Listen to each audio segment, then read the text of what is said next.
રાજ્યમાં હાર્ટ એટેકથી મોતના બનાવોનો સિલસિલો યથાવત છે, ત્યારે સૌરાષ્ટ્રમાં છેલ્લા 24 કલાકમાં 8 લોકોના તો સુરતમાં 3 લોકોના હાર્ટ એટેકથી મોત થતાં ગભરાટ ફેલાયો છે. રાજકોટ જિલ્લામાં ગઈકાલે હાર્ટ એટેકને કારણે 2 યુવાન અને 3 પ્રૌઢના મોત થયા હતા.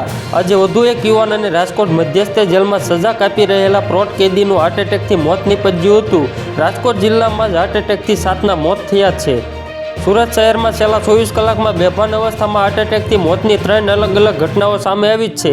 પ્રથમ બનાવમાં બેભાન થઈ જતા વેડ રોડ પરની સોસાયટીમાં રહેતી 24 વર્ષીય વેસુ પ્રિયા ગોડ નામની મહિલાનું મોત નીપજ્યું હતું.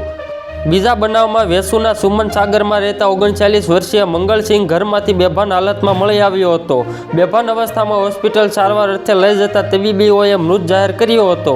તો મિત્રો, હાલ માટે એટલું જ. ફ્રી મળીએ નવી અપડેટ અને નવા સમાચાર સાથે. તે પહેલાં ખાસ કરીને વિડીયોને એક લાઇક અને RTV ગુજરાતી ન્યૂઝ યુટ્યુબ ચેનલને ખાસ કરીને સબસ્ક્રાઈબ કરવાનું ભૂલતા નહીં મિત્રો.